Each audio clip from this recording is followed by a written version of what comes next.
আজকে যখন আমি স্কুল থেকে বাড়ি ফিরছিলাম তখন আমার চোখের সামনে ঘটে গেল এক ঘটনা। আমি হঠাৎ দেখি একজন আমার বাবার বয়সী একজন মানুষের মোটর বাইক নিয়ে এসেছিলেন, তার সামনে হঠাৎ একটা ছাগল বাচ্চা চলে এলো, তিনি তৎক্ষণাৎ পড়ে গেলেন।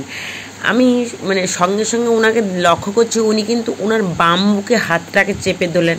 হয়তো জানি না, বয়স হচ্ছে তো, যে ওনার হয়তো বাম বুকে লেগেছে খুব, তাই উনি চেপে ধরলেন। আর যেহেতু অনেক বড় রাস্তা হয়ে গেছে আমাদের এখানে, তাই আমি লাইন টপকে ওইখানে যেতে পারলাম না, যেহেতু বাড়িতে বরফি আছে। আর ওইখান থেকে ওই দৃশ্যটা দেখার পর খালি আমি রাস্তায় ভাবছি, একা একা চিন্তাই করে যাচ্ছি যে মানুষের জীবনটা কতটা ক্ষণিকের। ওই কাকুটা বাড়ি থেকে কত আশা করে, ওনার ব্যাগে, পিছন ব্যাগে, বাইকের ব্যাগে দুটো বড় বড় ব্যাগ আছে, ব্যাগ ভর্তি জিনিস আছে। উনি কত আশা করে বাজার হাট করছেন বা সকালে উঠেছেন, উনি কি এই আশা নিয়ে বেরিয়েছেন যে আমি রাস্তায় যাব, অ্যাক্সিডেন্ট হব, আমার লাগবে, আমি ক্ষত হবে? উনি তো ভেবে আসেননি। উনি একটা আশা নিয়ে সমস্ত কিছু বাজার হাট করেছেন, বাড়ি ফিরবেন, একটা আনন্দে কাটাবেন। তাই ভাবি যে মানুষের জীবনটা কতটা ক্ষণিকের।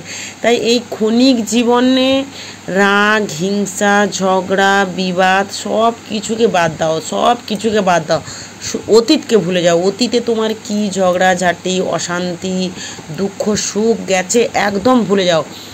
বর্তমানকে নিয়ে থাকো, বর্তমানে যতটা খুশি থাকার, যতটা সবার সঙ্গে আনন্দে থাকার, যতটা মেতে ওঠার চেষ্টা করো। আর ভবিষ্যতের কথা ভাবো, ভবিষ্যতে আমি কি করব। ভবিষ্যৎ তো, বর্তমান যদি তোমার সুখের হয়, তুমি যদি ঠিকঠাকভাবে কাটাও, ঠিকঠাকভাবে চলো, ভবিষ্যৎ তোমাকে কেউ আটকাতে পারবে না। তাই অতীতে কার সঙ্গে কি ঝগড়া, দ্বন্দ্ব, বিবাদ, তর্ক, মান অপমান, সম্মান, প্রমাণ, সাক্ষ্য, এগুলো সব বাদ দিয়ে দাও, সব মুছে দাও। সমস্ত কিছু পজিটিভিটি ভাবো, পজিটিভ নিয়ে চলো, তবেই তো জীবনে এগোতে পারবে। আর সত্যি কথা বলি কি, এখন আমার এমন হয়ে গেছে, এখন মনে হয় আমার বিষয় দরকার নেই, সম্পত্তি দরকার নেই, টাকা দরকার নেই। হ্যাঁ, টাকাটা দরকার, যতটা আমার প্রয়োজন, গহনাগাটি কিছু দরকার নেই। শুধু আমার চাই সব মানুষগুলোর সঙ্গে বাস করছি, বাবা মা, দাদা দিদি, ভাগনা ভাগ্নি, শ্বশুর শাশুড়ি, এদের সঙ্গে যতটা পারবো একটা আনন্দের পরিবেশে, হিংসা ভুলে, দ্বন্দ্ব ভুলে, একটা আনন্দের পরিবেশে মেতে থাকতে চাই। কারণ সুখটুকুই জীবনে দরকার, তাই না?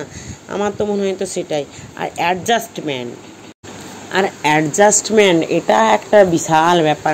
তুমি কতটা, কোন পরিবেশের মধ্যে তুমি নিজেকে কতটা খাওয়াতে শিখেছো বা কতটা খাওয়াতে জানো। হ্যাঁ, তার মানে এই নয় যে তুমি কারো মধ্যে অশান্তি করে খাওয়াবে, তা নয়। যে আমি একটা পরিবেশকে কতটা নিজের মতো করে মানাতে পেরেছি, কতটা গুছাতে পেরেছি, কতটা মানুষের সঙ্গে সামঞ্জস্য রেখে চলতে পেরেছি, এটাই বড় কথা।